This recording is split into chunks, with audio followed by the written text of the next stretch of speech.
Hello mga guys. At isang mapayapang araw na naman sa inyong lahat. At welcome back to Willie Boy GK TV. At isang makabuluhan na naman na travel vlog ang ating ibabahagi sa inyo.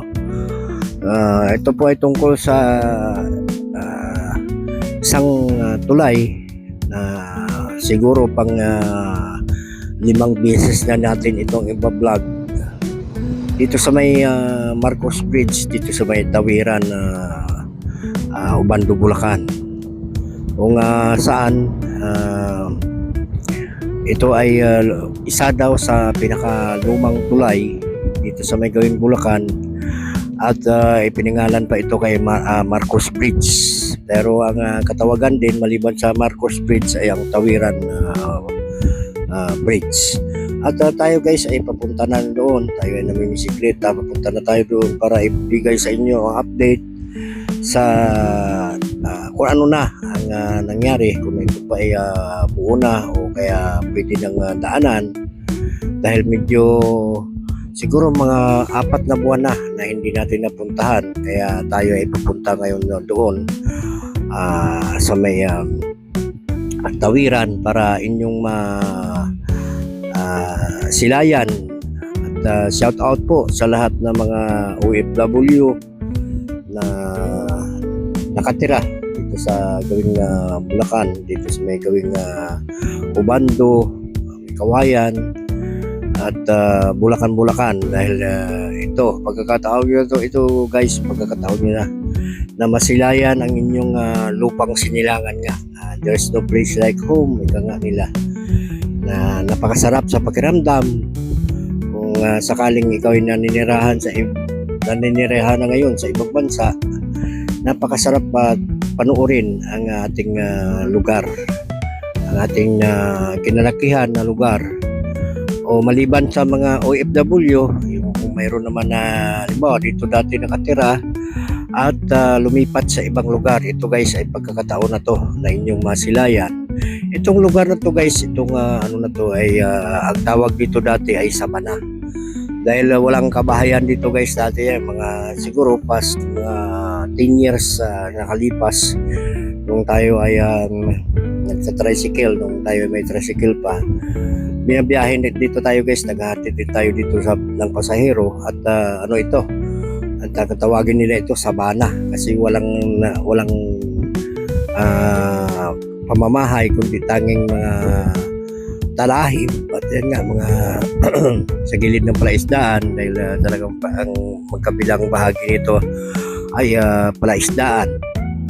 At dito guys ay ginagawa rin nito ng mga karatig barangay na pasyalan pag umaga, dahil dito makalanghap ka ng sariwang hangin at hangin ng Manila Bay ang iyong malanghap, dahil medyo adjacent na lang dito. Siguro kung halimbawa na may shortcut, baka may mulang 3 kilometro ay ano na, Manila Bay na. Pero dahil napaikutan ng palaisdaan, ito ay medyo mahirap puntahan ang Manila Bay. Kung lalakarin mo lang, kailangan magbangka, dahil dito sa may dalawa ang ilog dito guys na may Kawayan River, dito ang lusot nito, Manila Bay din, kaya diyan dumadaan ang mga bangka papunta doon sa sabing lugar. Kaya guys, ayan, panoorin nyo, tingnan nyo. At tayo ngayon ay nandito na sa tapat ng sino naka ano rito, ang pamilyar dito sa Tawiran, Barangay Tawiran. Sako po ito ng Ubando, Bulacan. Ayan po ang kanilang barangay. At dito rin naroon guys yung Bulacan Polytechnic College. Sa mga nag-aaral, ito po ay may ano rito, may paaralan, pinaka-extension ng Bulacan Polytechnic College. At sa katunayan po, ang ating bunsong anak ay dyan rin nag-graduate dyan sa ano. At guys, medyo malapit-lapit na lang tayo sa ating destinasyon. Malapit-lapit na lang po. Ayan ang pinakakanto na pasok doon sa may eskwelahan. sa may kanan, napansin nyo kanina. At medyo ilang minuto na lang tayo ay makarating na doon sa may Tawiran Bridge.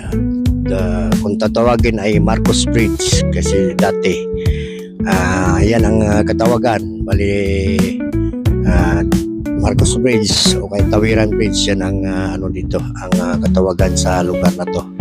Kaya guys, huwag kayo bibitaw at ito malapit na, paahon tayo at maya maya makikita na natin ang nasabing tulay.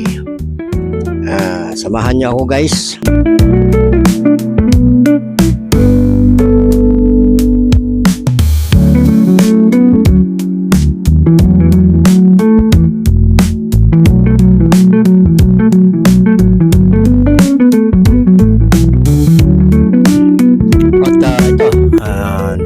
Dito na tayo ngayon guys sa ginagawang tulay.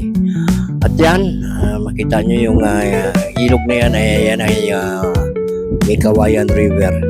At nakita nyo guys, medyo siguro matagal-tagal pa ito dahil ayan, yung isang bahagi pa lang ang nagawa. Dahil itong isang bahagi na to under construction pa. Makikita nyo guys yung mga sheet pile na naka-install na. At yan ang sa gitna yung dinadaanan guys. Dati nung una natin pumupunta rito, umuuga yan guys pag halimbawa dinaanan ng malalaking sasakyan. Dahil talaga sabihin mo natin medyo may pagkahina na dahil luma nga. At sa ngayon pinagbabawalan yata ang mga malalaking sasakyan dito dumaan, yung mga 10-wheeler wala na pong dumadaan dito dahil napakadelikado. Kaya yung mga light vehicle na lang yung mga pumupunta na dumadaan na papuntang Bulacan. Okay guys, at yun, nakita nyo na ang ating pinuntahan. Maraming salamat po sa inyong panonood. At bago sa ating channel, pa-subscribe na lang.